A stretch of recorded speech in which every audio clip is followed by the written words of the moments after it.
Before the law.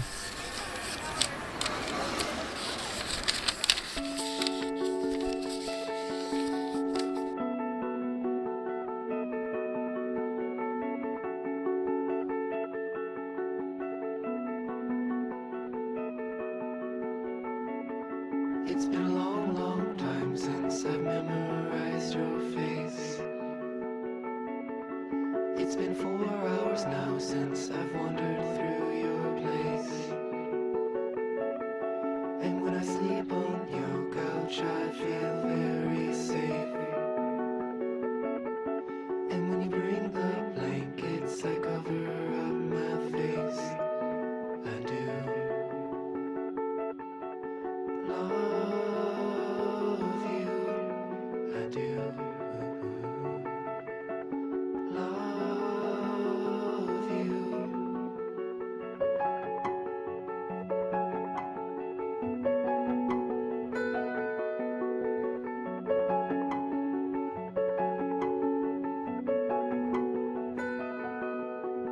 And when you play guitar, I listen to the strings buzz. The metal vibrates underneath your fingers. And when you crochet, I feel mesmerized and proud. And I would say I love you, but saying it out loud is hard. So I won't say it at all. Before the law stands a doorkeeper on guard.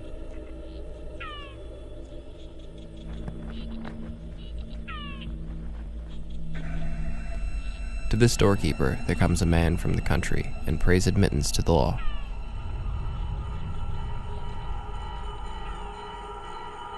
But the doorkeeper says that he cannot grant admittance at the moment. The man thinks it over and then asks if he will be allowed in later. It is possible, Says the doorkeeper. but not at the moment. Since the gate stands open, as usual, and the doorkeeper steps to one side, the man stoops over to peer through the gateway into the interior.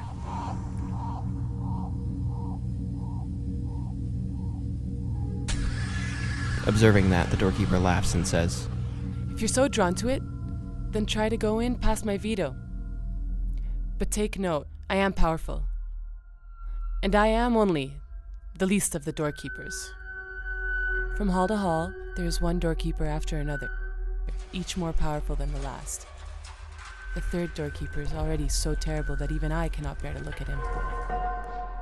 These are difficulties that the man from the country has not expected. The law, he thinks, should surely be accessible at all times and to everyone. But as he now takes a closer look at the doorkeeper in his fur coat, with his big sharp nose and long, thin black tartar beard, he decides that it is better to wait until he gets permission to enter. The doorkeeper gives him a stool and lets him sit down at one side of the door.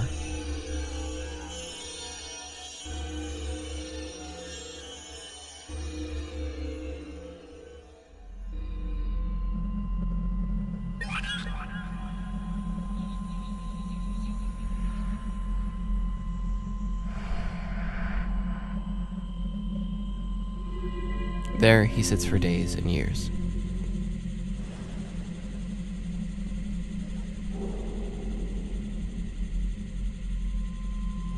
He makes many attempts to be admitted and wearies the doorkeeper by his importunity. The man, who has furnished himself with many things for his journey, sacrifices all he has, however valuable, to bribe the doorkeeper. The doorkeeper accepts everything, but always with the remark, I'm only taking this to keep you from thinking that you've omitted anything. During these many years, the man fixes his attention almost continuously on the doorkeeper. He forgets the other doorkeepers, as this first one seems to him the sole obstacle preventing him access to the law. He curses his bad luck in his early years boldly and loudly. Later, as he grows old, he only grumbles to himself. At length, his eyesight begins to fail, and he does not know whether the world is really darker or whether his eyes are only deceiving him. Yet in his darkness, he is now aware of a radiance that steams inextinguishably from the gateway to the law.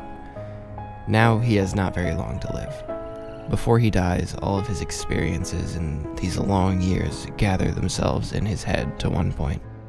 A question he has not yet asked the doorkeeper. He waves him nearer, since he can no longer raise his stiffening body. The doorkeeper has to bend low towards him, for the difference in height between them has altered much to the man's disadvantage. What do you want now? Asks the doorkeeper. You are insatiable. Everyone strives to reach the law. Says the man. So how does it happen, after all these many years, no one else has begged for admittance? The doorkeeper recognizes that the man has reached his end, and to let his failing senses catch the words roars in his ear. No one else could ever be admitted here since this gate was made only for you. I am now going to shut it.